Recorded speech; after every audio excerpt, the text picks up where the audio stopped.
My name is Rob Legato, and I'm a visual effects supervisor and second unit director and cameraman, and that's what I do.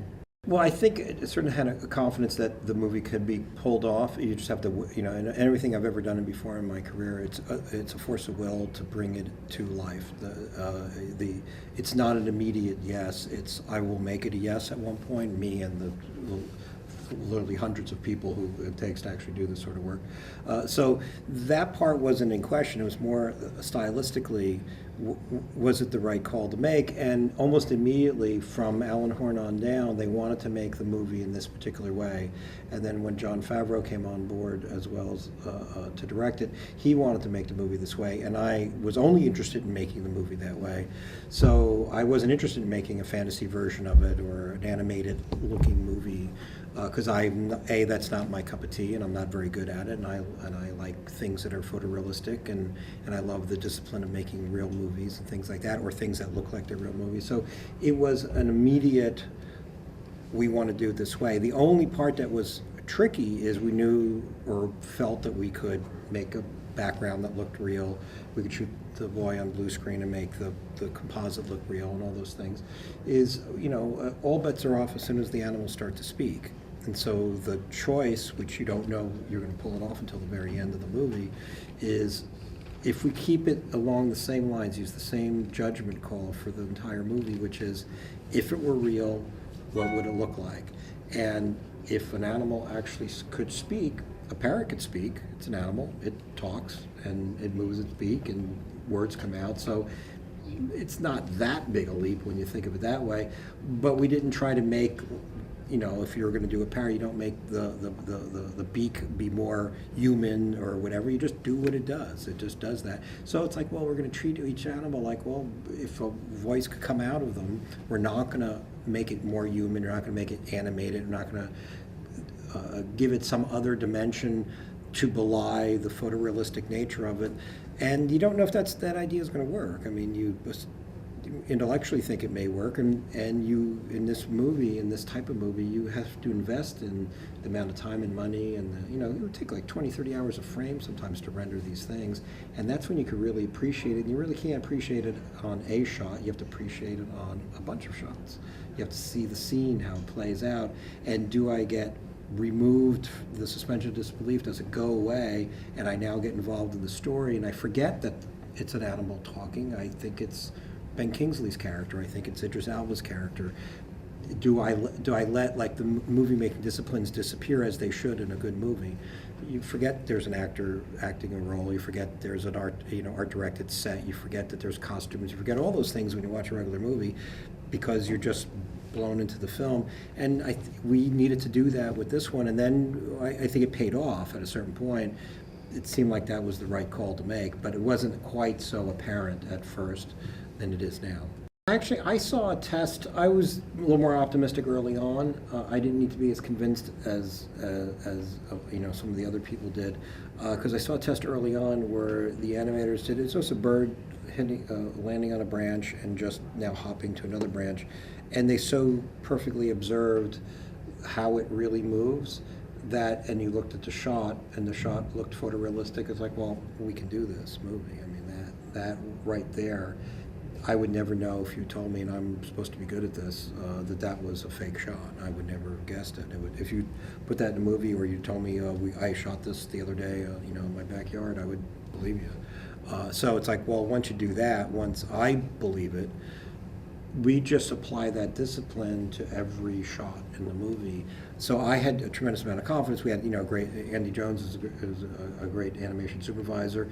All the animators at Weta and MPC were top in their field. So it took me personally less time, because I guess my job is more to have a certain amount of confidence in early tests or things, or that the time is ripe to do it. So I don't need as much convincing as other people, and I know it's work. Once you do, and the whole discipline of the film it's all photorealistic. So everything, the way the camera moves, the way it's lit, what type of shot, what type of lens is used to depict it, what is the sequence. If all those things are real, the one thing that's phony is going to leap out. And if you can solve the thing that's phony that leaps out, it's the uncanny valley sort of thing. Once you solve that, all of it then works, but all of it assists that. You need the camera to be realistic, you need the light to be realistic, you need the landscape to be realistic, and then when the animals fits in there, and they all dovetail together.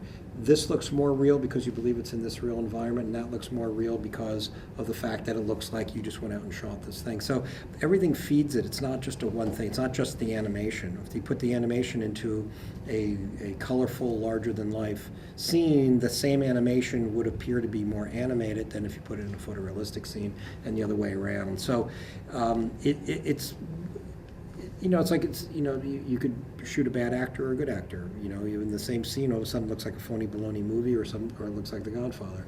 There's something about each discipline feeds each other discipline, and then when you keep that same point of view for the entire movie, and it starts to work and starts to kind of cook in a good way, your confidence is pretty high. You never could predict the success. I mean, no one can. Even when we did Titanic, and we said, well, okay, I think it's going to make money, meaning it's going to make back its money, because it looks good. It's a good, you're making a good film. To make a phenomenon, you have no idea. And I think for Jungle Book too, it's like, I knew that it would be good work and that we would be proud of it. Would the audience buy it? I don't know. I'm still surprised when the people actually, think it's actually better than I think it is. And it's very heartening when that happens, and you just wish you knew the formula so you could predict it in the future. But you just do your best all the time, and then sometimes everything falls, all the planets align up, and you have something that is memorable. Schedule, for one, is always the killer, because although you can do just about anything given enough time, and enough time to redo something, if you don't like it, you go back and do it again. Well, we had such an accelerated schedule based on the trying to beat Warner Brothers to the punch, to the box office, that's the part where your professionalism has to come to the fore, because you have to do everything exactly right in exactly the right order to produce the best work in that period of time. If you had another year, I wouldn't say anybody can do it, but it opens the door for many more people to be able to do it. We had, the top flight people on every portion of the film. So if you're going to do it, you had the right mechanics. You went to war with the right, soldiers and generals to pull it off. And if you do everything exactly right, and I have to say, hats off to Disney. Not only do they hire us and have full confidence in us, but they're so encouraging all along the way that there was no discouragement or nervousness on their part that translates to you and translates into negatively affecting the work. Lack of confidence, or they don't think you're going to pull it off, or it's not going to be as good as they hoped. And these are hard because you have to kind of predict the future. You're not going to see the results until a year later to say, oh Jesus, we're not going to, this is not going to play. This is not working. They had to have that, and they were, I would say brilliant in their encouragement of everybody who was working on it, and giving us whatever we needed to make that happen. Nothing was off the table in terms of we need this to ensure that it's going to work. They were encouraging and said, if you need that, then you need that. And they weren't trying to second guess you. They weren't trying to manipulate you or trying to get it to be done cheaper. We already are doing it the least expensive way we possibly can and still pull it off. So it has a very negative effect. It happens a lot in this business is, oh, tell me how much it costs to do that. Yeah, it costs that much. Well, we only have 3/4 of that, but we want the same thing. We actually want better than ever. It's like, well, what do you... it can't be done. And if you go down this path trying to do it at a cut rate cost, and then you see the result, and the result is mediocre, then you start putting in tremendous amount of more money, but you still can't fix it because you went off on the wrong foot to begin with, because you're making the cheaper version of it. So now you're putting a Band-Aid on a broken leg, and it happens too often where you're going to spend the big money anyway at a certain point. So just spend it up front. Know that you're going to do it, and then you'll get the best product for the least amount of money. And that's, what I like to think that we did is that we did it correctly in terms of we were not skimping knowing that if we didn't pull it off, you'd have to go back and redo it again at way more money for less product. So it was, they were a huge factor in making this movie be the movie it is. But that's a tough question, I think, because it's like it's a little bit like childbirth, that you forget the pain and you go, oh, the baby turned out so great. So I wasn't totally ever at a position where I thought that this was way harder than I thought, because we knew what we were doing in terms of what it was going to take, and all films are difficult to make. So right off the bat, it's going to be hard, and so you have to accept that as just a norm. But nothing was way harder than I anticipated it being, and the pleasant surprise, I guess, was the fact that everybody was on board with it, and you could be in the middle of it, and the director could just go, I hate doing this way. This is not the film I like to make, and undoes some of the mechanics to make it work, and that becomes very difficult because you have to do that work in spite of all that, and producers could derail it, and that didn't happen. So it was hard to do, but straightforward to do, if that makes sense. I mean, if you're building a big, tall building, it takes a lot to, but if it's straightforward, you know that you're going to do floor after floor, and you're eventually going to get there. And so I didn't get that. There's some things that turned out probably better or easier to get to than I thought they would be, which is the end. Usually the end of the movie is going to be really difficult to get to. And it was hard to get to creatively. It was rewritten and changed and altered, and know exactly how to play it, and the death of Shere Khan or not, maybe it's too much. So that mechanics that took some time. But the actual filming of it, we got all these light panels that were LEDs, so they're basically big video screens, and put all these fire effects on them, just videos of fire, and it was sort of,